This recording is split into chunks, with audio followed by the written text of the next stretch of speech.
Olá, Bauru, começando mais um programa Bauru Fala, ao vivo aqui pela TVC Bauru, canal 13 da NET. Lembrando que a transmissão também é simultânea através da nossa página no Facebook. Clica lá, TVC Bauru no Facebook. Você pode participar, inclusive, mandar pergunta, fazer seu comentário e também, simultaneamente, nós estamos ao vivo pelo site da TVC, tvcbauru.com.br. Se você quiser assistir também pelo seu celular, é só digitar tvcbauru.com.br e assistir em qualquer lugar que você queira, na sua casa. Ou seja, é a facilidade que a TVC traz para você poder acompanhar a nossa programação onde e quando você quiser. Além disso, o programa também fica disponível por vídeo demanda, né? Para você assistir também quando quiser, tá? Quer assistir, perdeu uma parte, quer assistir de novo, quer ver aquela parte que achou interessante, pode clicar lá no site da TVC, você tem um programa totalmente disponível lá, tá? Hoje, quinta-feira, nós estamos ao vivo, recebendo Rafael Moya. Rafael, obrigado por mais uma noite aqui pra gente. Obrigado, eu que agradeço, é um prazer sempre estar aqui. E hoje, mais uma vez, com assuntos interessantes, com certeza você que aí está vai gostar do que nós vamos bater papo aqui com o Ricardo Rocha e você vai gostar. Numa época que se fala muito em crise, nós vamos buscar aí com o Ricardo, que é especialista aí, daqui a pouco vamos conversar, soluções para a crise. O que a gente pode fazer? Ricardo Rocha, nosso convidado hoje, é consultor empresarial, economista, com MBA em finanças e controladoria pela IT de Bauru. É sócio-diretor da Planege Consultoria Empresarial, facilitador e consultor do Sebrae, desenvolvedor de planos de negócios, projetos financeiros, enfim, ele é o cara na área de finanças, está aqui hoje. Obrigado pela presença, viu, Ricardo? Eu agradeço vocês aí pela oportunidade, pelo convite e debate, a informação para o público, essa interação é muito importante, ainda mais nesses tempos aí que estamos vivendo em turbulência, eu conversei. Tempo que causa preocupação, muitas famílias afetadas, eu acho que de repente pode buscar soluções para isso, ou caminhos, né, Rafael? Para resolver o problema de crise. Muita família afetada. Desemprego alto, né? Altíssimo, né? E isso afeta a todos, sem sombra de dúvida. Né? O pessoal continua comendo, continua gastando, as famílias estão aí, e de repente o empreendedorismo, que o Ricardo tinha adiantado aqui para a gente, o brasileiro é empreendedor e de repente precisa aprender a empreender. Né, Ricardo? Eu quero primeiro saber, uma pergunta clássica para todo mundo aqui, o que te levou para a área de economia e gestão empresarial? Você é de família? Seu pai tinha empresa? Não. Você vai ser economista da família? Ou não? Eu não sou pessoal mesmo. Eu não sou de uma família de empresários, né? Meu pai trabalhou muito tempo na Mercedes-Benz, São Bernardo do Campo, né? Trabalhava ali na Mercedes-Benz Caminhões. Depois mudamos para Bauru, depois de um tempo. Mas, na verdade, a economia aconteceu por acaso. É uma história um pouco curiosa. Eu gostava muito da área de tecnologia, né? E quando eu estava na idade de vestibular, né? Pré-vestibular ali, como eu fiz colégio técnico na Unesp, aqui em Bauru, de processamento de dados. No CTI? No CTI, exatamente. E eu queria enveredar nessa área. Só que por algum motivo comecei a dar uma olhada nos editais do curso, queria fazer ciência da computação, era extremamente concorrido na época. Eu falei, bom, eu vou tentar alguma coisa, tentar física, e aí surgiu, falei, vou fazer economia, porque de repente vai que dá certo e passa. Para minha surpresa, eu passei, mas assim, foi por acidente. Comecei a fazer e comecei a me identificar com essa questão dos temas econômicos, da questão das finanças empresariais, e esqueci de vez a área de tecnologia. Né? Tenho alguns amigos que se formou comigo em TI, que deram continuidade, e eu entrei nessa área. Né? Comecei a identificar, gostei. Depois eu trabalhei um tempo no Sebrae, como consultor, facilitador do Sebrae, isso em 2000, 2001. Depois, em 2002, eu fui trabalhar no Bertin, o antigo frigorífico Bertin, que agora fez a fusão, virou o JBS. Né? Trabalhei durante 5 anos, né, de 2002 a 2007, sempre nessa área de gestão financeira, gestão de negócios. O Bertin trabalhava com algumas plantas industriais, a gente analisava o resultado desses negócios. Né? Depois eu recebi o convite, eu comecei a gostar da questão consultoria, né? Eu vi algumas ideias, vi algumas entrevistas de consultor na televisão, falei, poxa, necessidades também, né, do Exato. empresariado, né? E nessa época eu estava finalizando o meu MBA em finanças e controladoria. Eu falei, eu quero entrar mais nessa área. E tive a grata surpresa aí de receber um convite para trabalhar em Ribeirão Preto como consultor, né? Como consultor júnior, né? Num escritório de consultoria. Fiquei lá durante um ano, aprendi muito. Depois voltei para Bauru em 2008. Né? Então, entre a época que eu estava no Bertin, que eu comecei a pegar algumas consultorias pequenininhas ali, né? São mais de 12, 13 anos aí na área de consultoria. Em 2010 eu montei a Planege, eu fiquei um tempo como consultor autônomo, né? E depois eu montei a Planege, a empresa jurídica, nesse caso, para poder fazer os atendimentos aí de forma mais formalizada junto aos empresários. Então hoje a gente atua nessa área de finanças empresariais, né? A parte de avaliação de empresas, que são ferramentas técnicas de calcular qual o valor do seu negócio.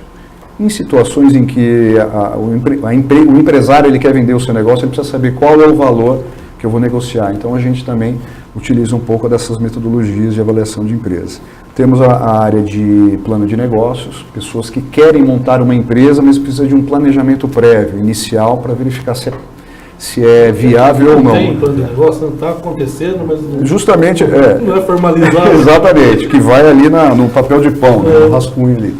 E a área de franchising, nós também temos um núcleo dentro do nosso escritório que desenvolve projetos de formatação de franquia, ou seja, a empresa ou pequeno negócio que tem uma identidade, que tem um diferencial, que viu a oportunidade de transformar aquilo numa marca de franquia e expandir como sistema de franchising. Então, a economia, as finanças veio por acidente, eu fui me identificando e acabou gostando da área. Quase 14 anos aí. Você já percebeu que tem muita coisa para conversar com o Ricardo, uma experiência muito bacana. Se você tem curiosidade, você tem pergunta, manda pra gente através do nosso Facebook, facebook.com TVC Bauru, tá? Pode mandar lá, a gente vai passar pro Ricardo aqui, o Ricardo vai ajudar aí nas respostas, né, Rafael? Verdade. Ricardo, você acabou não indo para a tecnologia e acabou dando certo na economia, fazendo economia, isso acabou transformando a sua realidade profissional, a sua vida, né? Mas hoje, o que é a tecnologia, qual é o papel dessa tecnologia dentro do segmento econômico, dentro da economia, dentro da gestão empresarial? Qual é o papel dela hoje? Bom, é extremamente importante. Hoje a gente precisa, o mundo está cada vez mais exigente, o mundo dos negócios está cada vez mais moderno, a economia é globalizada há muito tempo. Então, hoje para você entrar no mercado como empresário, existe espaço, mas você tem que estar muito preparado. E a tecnologia, ou seja, a área de TI, ela beneficia a gestão justamente nessa facilidade e rapidez nas tomadas de decisões. Onde você consegue consolidar todos os processos de gestão da sua empresa usando um RP, um sistema que possa agilizar as tomadas de decisões e os direcionamentos da empresa. Hoje a gente não pode perder muito tempo em ficar pegando a agenda que está anotado o custo do produto ou a compra e tentar ficar somando tudo na calculadora. Hoje você tem que ter informações consolidadas e o TI ele vem com uma ferramenta muito forte. Antigamente a impressão que isso aí era caro, né, Ricardo? Hoje barateou demais isso para as empresas, de repente pequenas e médias, ter acesso a isso, né? Exatamente. Hoje você tem aplicativos, né, de gestão que você consegue monitorar toda a sua gestão, todo o seu processo empresarial no celular. Você está em casa ou por algum motivo você teve que se ausentar da empresa, você consegue ter a consolidação desses indicadores tudo na palma da mão. Então a tecnologia ela vem justamente para isso. E com essa necessidade de todos os novos empreendedores estarem respaldados de ferramentas gerenciais, é aquilo que você falou. Barateou muito, tem muitas soluções para o pequeno, para o micro, para o médio. O grande a gente já sabe que tem os meus produtos sofre com isso. E no seu segmento, Ricardo, você também usa essas ferramentas tecnológicas? Quer dizer, você usa muito esses softwares quando você precisa e vai até uma empresa onde você tem que fazer, logicamente, um diagnóstico e depois orientá-los com um acompanhamento e dar a eles orientações. A Planege também tem a utilização desse software, dessa tecnologia? Na verdade, a gente tem softwares que nos auxiliam no acompanhamento dos projetos de consultoria. Ou seja, em que fase está o projeto, em que etapa, quais as etapas foram entregues, até para fazer um trabalho em parceria junto com o próprio cliente para dizer em que fase que ele está no projeto. Dentro do cliente, quando a gente vai fazer um diagnóstico, a gente vai analisar o próprio ERP dele. E extrair as informações do ERP para fazer o diagnóstico. Geralmente esses diagnósticos, a maioria deles, é feito em planilhas eletrônicas. Né? Você extrai a informação porque às vezes o próprio sistema é um pouco engessado para você ter uma certa flexibilidade para analisar alguns dados específicos. Né? Às vezes tem que gerar muita tabela. Então a gente acaba extraindo informações. Hoje uma planilha eletrônica ela se comunica muito bem com qualquer ERP. Então fica muito fácil de você criar gráfico, manipular informação e gerar aquele diagnóstico pontual. E ali dentro do próprio sistema você começa a orientar o empresário a como extrair a informação da melhor forma possível. Né? Onde que ele enxerga a lucratividade, o resultado dele, os processos de custos e tudo mais. Você falou do franchise, eu tenho uma curiosidade muito grande. Nós temos uma noção, nós que estamos fora desse mercado, dos valores das franquias. Aí você tem aquelas franquias elevadíssimas, consagradas, de grandes negócios, mas você tem aqueles outros negócios que estão começando, etc. Então, mas isso muitas muitas. Tem categoria das mas e o processo inverso, que é o que você citou rapidamente, ou seja, para uma pessoa que tem uma empresa, essa empresa está indo bem e ele quer fazer uma franchise, ele quer entrar nesse segmento. É muito caro para ele, para o desenvolvimento do projeto? Isso. Olha, depende muito do estágio em que a empresa se encontra, da quantidade de processos que tem na gestão dele. Porque às vezes, por exemplo, vamos pegar uma pequena indústria, que às vezes você tem uma empresa que por trás dela ela produz os próprios produtos. Só que ela quer franquear essas unidades, essas lojas dela. Perfeito. Por trás disso, você tem toda uma logística de fabricação, que isso tem que ser levado em conta num diagnóstico que a gente chama de franqueabilidade, para entender qual é o nível de franqueabilidade que o negócio tem, e justamente para entender se ela tiver 20, 30, 40, 50 franquias, se é ela que vai fazer todo o abastecimento, se é ela que vai cuidar da logística. E isso leva um certo tempo de análise para justamente verificar se é interessante ele ter a logística própria ou terceirizar a logística. Ou até mesmo terceirizar a produção. Ou simplesmente criar uma unidade separada, uma unidade produtora, né, como muitas fazem, e cria-se essa linha de produção. Os empresários que eu cheguei a acompanhar, eles tinham áreas de comércio e decidiram ter áreas de produção e ampliar a área de comércio. Fizeram o contrário. Eles tinham os pontos já de comércio, alguns pontos, e foram para a área de industrial para justamente fazer o contrário, tentar ampliar as áreas de comércio e franquear essa área de comércio. Muitos eu vi não dando certo isso, Ricardo. Esse processo, como é que não deveria ser assim, ou assim também é um processo?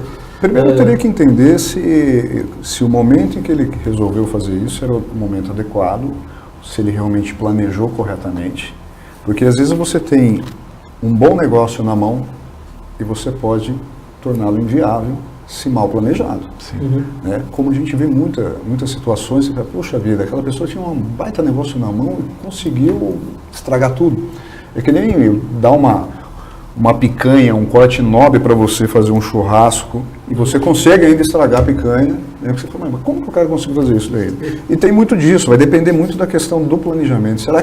Será que foi o momento correto? Às vezes não era o momento. Mas tem, por exemplo, processo, ou para franquia, por exemplo, área de comércio, por exemplo, você vem para a área de produção, existe esse tipo, ou não existe uma ordem assim, por exemplo? Existe, o planejamento ele vai dizer isso. Se é interessante dentro da sua unidade, da sua loja, você ter uma unidade produtora por trás, se não, terceirizar a produção. Né? De repente, fala assim, é mais um custo para eu administrar a questão da produção. De repente, eu defino o meu padrão de produção, como muitas franquias fazem. Por exemplo, citar aqui o Girafas. Girafas hoje tem em torno aí de mais de 400 franquias. Né? Todos os produtos do cardápio é distribuído com o padrão Girafas. Só que o Girafas, ele não produz um item do cardápio. A franqueadora... tudo.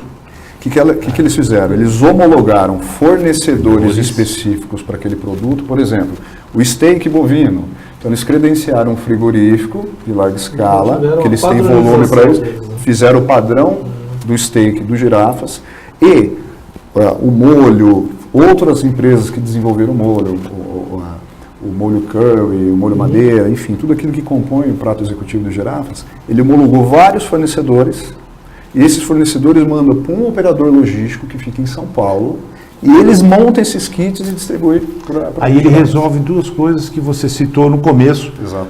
Como grandes, não problemas, mas grandes passos que a pessoa tem que dar, que é a questão da produção e a questão da logística. Por quê? Na hora que você vai pôr o seu negócio por uma franquia, se todas as franquias fossem dentro da região, fácil. A logística estava tranquila. Ele só que aí, consegue manter. exatamente, só que aí o cara vem e quer montar uma em Campos, no Rio de Janeiro, o outro quer montar em Cariacica, a outra em Minas Gerais, quer dizer, aí, como que você faz? Quer dizer, você tem que estar preparado para enfrentar esse desafio. E isso tem que ser feito com planejamento. Tem. E tem que ser feito, obviamente, antes de você iniciar o processo.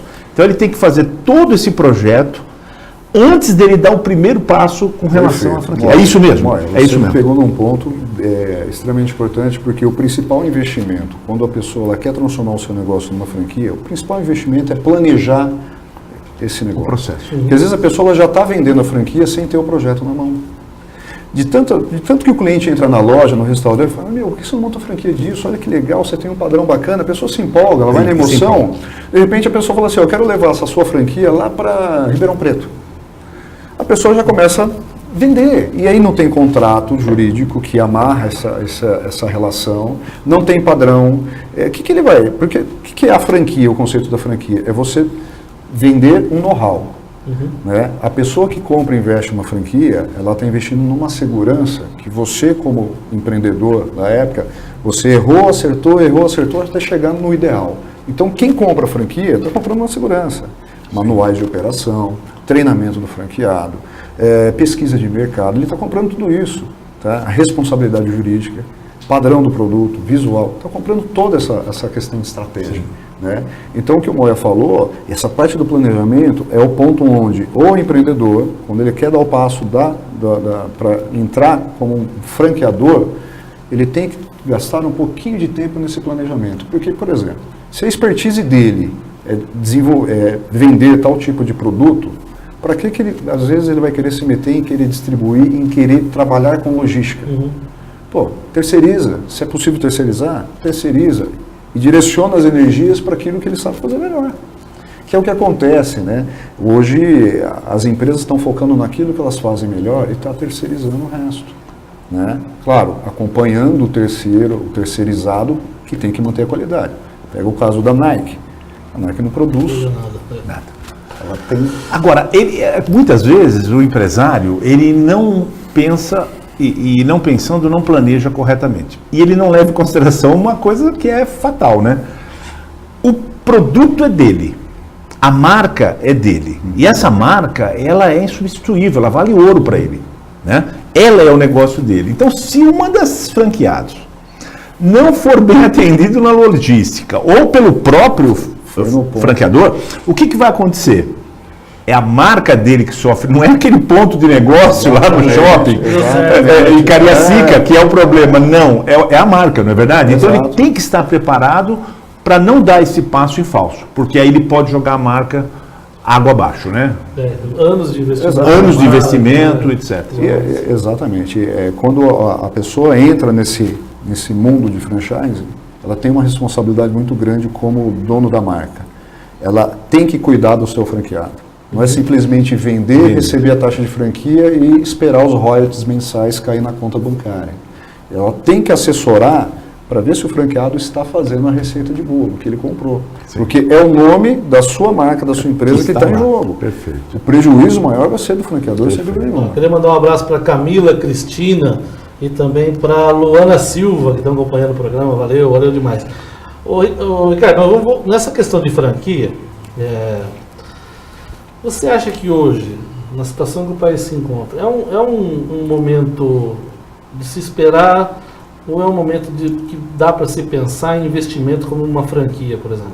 No caso de franquia, a taxa de mortalidade ela chega a ser 15%, assim, em 5 anos, 15% de unidades franqueadas fecham. Então ainda é uma certa segurança. É uma segurança perto de uma empresa que não é franquia, que a mortalidade chega a quase 80%. Uma pessoa que tem um recurso financeiro de fundo de garantia, enfim, ela conseguiu amealhar esse recurso financeiro e de repente está precisando se virar, né? Montar uma empresa. E aí fica aquela pergunta, por que eu vou pagar taxa de administração para a empresa de franquia? Se eu posso ter meu próprio negócio. Se eu posso fazer meu próprio negócio. E assim, vamos pensar uma coisa teoricamente simples, né? Eu vou fazer lanche, né? Mas de repente esse fazer lanche não é uma coisa assim tão simples como parece às vezes, né? Ou com outras áreas de comércio, outra área de indústria. Porque esse indivíduo que tem esse valor, ele tem uma segurança maior nessa franquia e hoje valeria a pena, por exemplo, pensar numa franquia para empreender? Sem dúvida. Até pelo respaldo que o franqueador, os mais sérios, ele oferece para o franqueado. Então ele oferece assessoria, treinamento, campanha de marketing. É tudo praticamente pensado pelo franqueador e dado para o franqueado executar. Numa unidade ou numa empresa independente onde ele vai montar, ele tem que fazer a pesquisa por conta. Ele vai se aventurar num negócio que às vezes ele não tem afinidade, não tem o respaldo que um franqueador pode ter o respaldo de uma consultoria, mas é uma coisa ali pontual, né? Mas ele se colocar na ponta do lápis, ele estaria gastando praticamente o equivalente se ele investisse na franquia, do tempo que ele tem que correr atrás, se for fazer da maneira correta, montar um plano de negócios, fazer toda a ficha técnica do produto, calcular o custo do produto, sistema de gerenciamento, mercado, analisar isso mercado. Vem tudo. No caso da franquia, sim. Né? Você concebeu uma marca e você sabe que tipo de público você vai vender seu produto. Então, você vai orientar. Todos os processos. Exato. E principalmente o perfil de franqueado. Às vezes tem franqueado que tem o recurso, ou seja, a pessoa que pretende investir numa franquia tem o recurso para ter 2, 3 franquias, mas não tem o perfil. Então, eles passam por um rigoroso uma análise rigorosa para poder verificar se ele tem condições ou não de tocar. Uma pessoa que tem recurso? Tem. Eu já peguei situações de clientes, clientes na área de franquia, que a gente desenvolveu projeto, que a gente fez entrevista com a pessoa tinha lá recurso para ter 2 unidades. Dependendo da franquia, a exigência é que o franqueado esteja no negócio, né? Esteja atrás do balcão, esteja na empresa. Não adianta a pessoa falar assim, não, eu vou comprar, tenho dinheiro, eu vou pagar um gerente para administrar. Não. Se o gerente fizer parte do contrato social, tudo bem. Se ele for dono, tudo bem. A pessoa tem que se sentir dono. Porque o sucesso de uma franquia, ela está respaldada 30% na marca, pelo sucesso da marca, e 70% na postura do franqueado. Né? Então, a marca, por si só, ela já ajuda na concepção de se vender. Mas os outros 70% está na postura do franqueado. Porque às vezes o franqueado fala assim, bom, já que eu vou comprar uma franquia, vai vir tudo de mão beijada, vou ficar sentado aqui no meu escritório e o dinheiro vai cair. Mas tem uma franquia que passa essa impressão, né? Olha, tem franquia... Não, mas tem franquias, por exemplo... Tem a franquia do McDonald's. Não, o McDonald's, mas o McDonald's, ele tem um processo 100% controlado que não há necessidade do franqueado estar lá. Por quê? Porque quem faz as compras do McDonald's não é o franqueado. É a matriz que já manda o produto, porque ele já sabe o estoque que está lá. Ó, baixou o estoque de batata, de hambúrguer, de embalagem, de copo descartável, de canudo, ela já prepara a carga e já manda para ele. Então, na verdade, o sistema, pra você ter uma ideia, esse sistema... informação, né? Esse sistema foi concebido desde 1954 e ele é o sistema de franchise, o modelo de franchise mais copiado do mundo, que é o sistema do McDonald's. Até para as lojas que não são de fast food, loja de roupa, loja de calçado, mas o sistema de acompanhamento, de assessoramento do franqueado, manuais de operação, treinamento e reciclagem, é do mesmo formato que o McDonald's adota. Ricardo, eu vou fazer uma pergunta agora, mas daqui a pouco a gente vai voltar depois do intervalo. Ó, eu queria saber, e você também, na sua experiência, qual hoje um valor necessário para uma pequena franquia? Você acha, por exemplo, porque parece coisa até de 5 mil, 7 mil... Enfim, e até valores milionários.